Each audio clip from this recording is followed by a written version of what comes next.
All right, welcome back. Today, we're going to tackle a huge strategic question that, a lot of companies are wrestling with right now.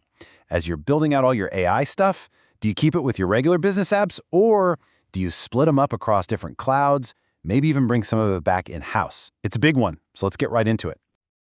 Okay, before we jump in, we've got to do the quick but super important disclaimer.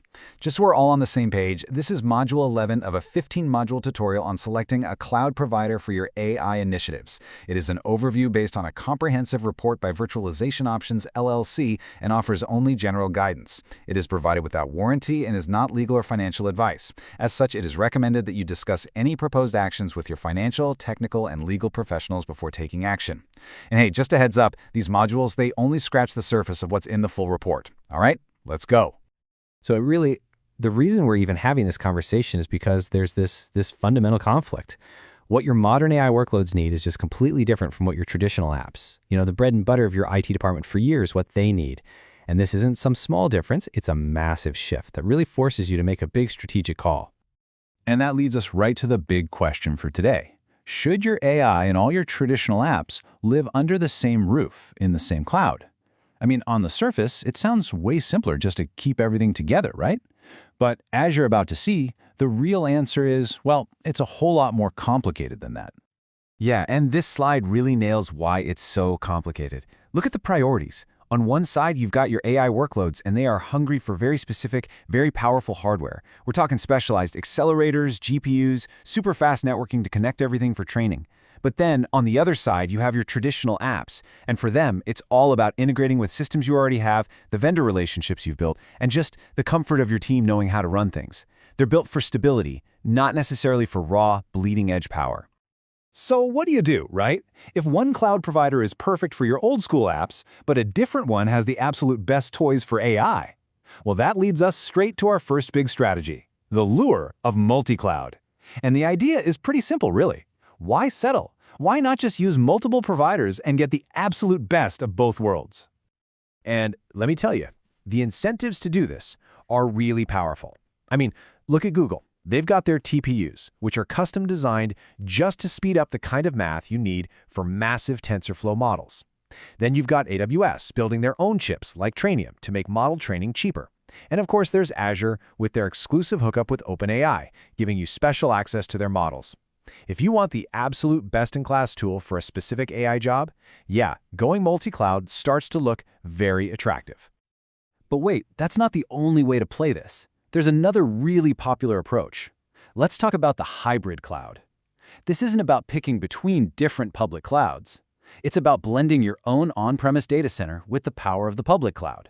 It's a whole different ballgame. So the big win here is all about optimizing your costs and getting way more flexibility. With a hybrid setup, you can run your day-to-day predictable AI work on your own hardware, which, can be way cheaper over the long haul. But then, when that huge, crazy experimental project lands on your desk and you need 1,000 GPUs for 2 weeks, you just burst out to the cloud for that temporary, massive scale. You get that incredible elasticity exactly when you need it without having to build a giant data center that sits idle most of the time. Okay, so multi-cloud and hybrid. They sound pretty amazing on paper, don't they? You get to pick the best tool for every job, you optimize your costs, you have ultimate flexibility, but there's always a catch, isn't there? And in this case, the catch is a big one. It's significant, and honestly, it's something that companies dramatically underestimate all the time. So let's introduce the first major villain in our story. It's this powerful, almost invisible force that can totally wreck these beautiful, complex strategies. It's a little something called data gravity. Data gravity. It's a pretty simple idea, really. It's the concept that data has mass. And as your data sets get bigger and bigger, they become incredibly difficult, slow, and expensive to move. This creates this powerful pull, this gravity, that forces you to bring your computers to the data, not the other way around. And we all know modern AI models are trained on absolutely gargantuan datasets. And this number right here, wow, it just perfectly illustrates the sheer scale of this problem. To put this into perspective, just to move 1 petabyte of data, and that's a pretty standard size for a big AI training set, over a normal 10 gigabit network, it would take you about 10 days. 10 days! And that's assuming everything works perfectly, with no interruptions. So yeah, That idea of just casually shuffling your training data between different clouds, or from on-prem to the cloud and back, it's pretty much a non-starter. All right, the second major hurdle is something I like to call the complexity tax. Now, this isn't a line item you'll see on your AWS or Azure bill, but trust me, it is a very, very real cost. It's a tax you pay in your team's time, and their effort, and in their overall productivity when you try to juggle all these different environments. And it's not just one thing, it's this whole cascade of headaches. First off, every cloud provider has its own unique way of doing things, their own APIs, their own services. So second, your team now has to become experts on all of them and keep that knowledge up to date. Third, you've got to somehow stitch together a security policy that works across these totally separate systems. And finally, just trying to figure out who spent what becomes an absolute nightmare. This tax can easily wipe out any of the benefits you thought you were going to get. Okay, so we've seen the incredible potential benefits, and we've seen the really painful, very real challenges. So with all that in mind, how in the world does a company actually make the right choice for its AI strategy? Well, it really comes down to a decision framework built on 3 key pillars. First up is your strategic driver. Any move to a multi-cloud or hybrid world has to be driven by a real, concrete business or technical advantage, not just because it sounds cool or flexible. Second is your operational maturity. You have to be brutally honest with yourself. Can my team actually handle that complexity tax we just talked about?